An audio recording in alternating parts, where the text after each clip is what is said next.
అందరికీ నమస్కారం అండి. కొండాపురం మండలం వెలిగండ్ల గ్రామం దగ్గర దాదాపుగా 14 మందిని క్యారీ చేస్తున్న ఆటో ఒకటి, మన అందరూ కూలి పనికి వెళ్ళేవాళ్ళు, పేదవాళ్ళందరూ, ట్రాక్టర్ ఒకటి హిట్ చేయడం జరిగింది. ఇప్పుడున్న ప్రాథమిక సమాచారం ప్రకారం ట్రాక్టర్ ఎట్ ఫాల్ట్ కింద ఉంది, రాంగ్ సైడ్ ఇచ్చి కొట్టినట్టున్నాడు. అదొకటి పోలీసులు చూస్తున్నారు.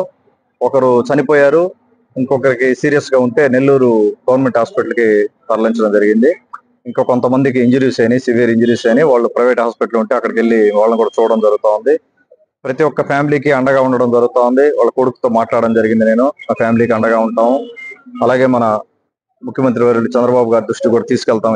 ఈ యాక్సిడెంట్ కేసు మల్టిపుల్ ఇంజరీస్ ఉన్నాయి కాబట్టి ఒక 7-8 మంది ఇంపాక్ట్ ఉంది, సీరియస్ ఇంపాక్ట్ ఉంది. అలాగే నేను ఉదయగిరి నియోజకవర్గ ఆటో వాళ్ళకి కానీ లేకపోతే మన ప్రజలకు కానీ అందరికీ తెలియజేసుకునేది ఏంటంటే, నేను కూడా చాలా సార్లు చూడడం జరిగింది.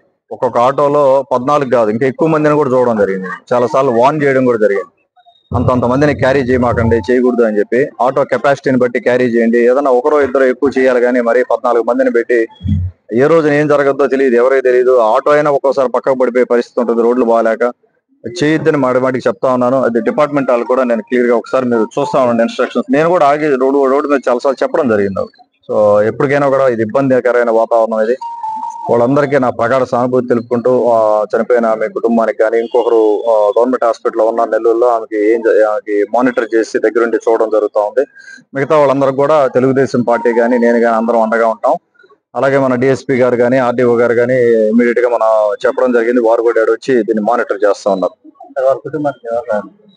వాళ్ళ కుటుంబానికి, ఆమె కుటుంబానికి నేను ఆర్థిక సహాయం చేస్తాను. మా చారిటబుల్ ట్రస్ట్ నుంచి ఒక 20,000 నేను ఆర్థిక సహాయం చేస్తాను. ప్లస్ నేను బాబు గారి దృష్టికి తీసుకెళ్లి రిలీఫ్ ఫండ్ నుంచి నేను సహాయం తెప్పిస్తాను. కుటుంబానికి అండగా ఉండడం జరుగుతుంది. ఒకరు చనిపోయినారు ప్రస్తుతానికి, ఇంకొకరు సీరియస్ గా ఉంది.